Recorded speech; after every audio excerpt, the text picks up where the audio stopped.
Okay. 1, 2, 3. Hi, everyone. Oh, You wanted to say it at the same time? yeah, that's Okay, 3, 2, 1. Hello, Hi, everyone. Welcome to the Cheeser Show. It's not the teaser, it's the cheeser. Yes, Yeah. yeah. That's our official name that we've come up with. And our reason for wanting to do this was kind of to give you guys a little sneak Heads peek, up. Yeah. preview, Yeah. exclusive. Of the sermon on Sunday. Mm-hmm. So that you can tune in and also have a framework of what the content and the substance and the direction. Since it's Mother's Day on Sunday. And for dads, please remember it's Mother's Day. Yes. Yeah, you don't want to be sleeping outside. No, I shouldn't say that. Yeah. Okay, and so we're just going to go through. I'm going to ask Pastor Paul some questions about the sermon. I haven't heard it yet, and so we're gonna see what Pastor Paul will tell us. Yes. So to start things off, what would you say what is the thing that you want people to take away? In like one sentence summary, what do you want people to get out of this sermon? What I want to communicate on Sunday is that even during the times of hardship that we're going through, and often we feel inadequate, especially in mothering or the nurturing of our children and stuff like that, that God is faithful. Yeah, and I think that's something that's so important to remember.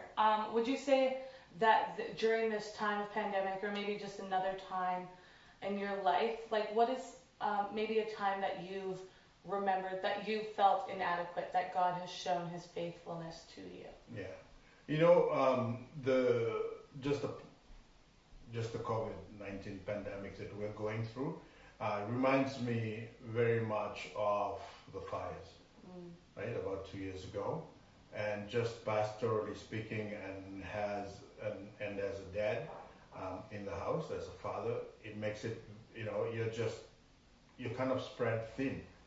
Right, and a lot of things are coming at you at one time, and you feel disoriented. Right, you don't feel like you're grounded, and yet at the same time, you have responsibilities that you have to execute. Right, in the caring of the family, the caring of the church, the caring of the community, and and you feel so much. You don't feel like it's beyond you. Right, the issue is so big that you feel so little and small and helpless. And so that's, I think, is a reason why I think looking at this text, Genesis 29, it's just, I think, the desire to see that we're grounded and not be swayed so easily, because we get, there's so much emotion, so much fear, so much anxiousness, so much uncertainty. Right? How do we ground ourselves as people in God to be able to continue to provide nurture and care?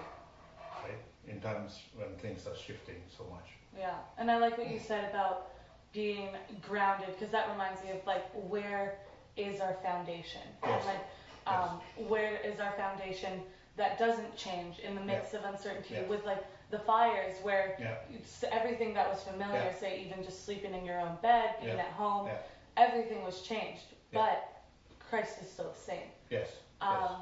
Yeah, and then with Genesis 29 is the text that we'll be looking at.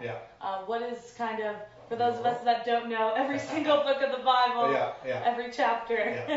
Genesis 29 is a very fascinating, right? Fascinating to me. I mean, I say this all the time when I preach. This text is fascinating. That's good. You're fascinated by the Bible. Thanks, Bonnie. Now, it's a very fascinating story, because in the story it talks about, the main character is Jacob.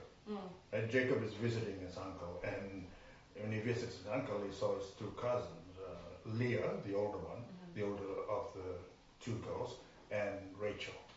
But in the text, one of the very fascinating thing is that when the girls were described, it was described as Leah as having weak eyes, but Rachel, the younger one, the Bible actually says that she was beautiful in form.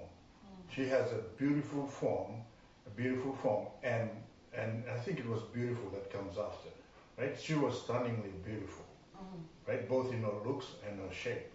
But Rachel was described as one having weak eyes, right? And in the sermon on Sunday, I'll develop the idea of what it means to have weak eyes. And for her, the Bible does not talk about weak eyes as mean a defective eyes or lazy eyes, right? As some have said. But biblical Jewish scholars talked about weak eyes as eyes that has wept and weeping before God because of her pain. And what I tried to do on Sunday is to take that and talk about, like even in times like this, right? Sometimes we harden ourselves just to respond, but we don't allow ourselves to weep like she did.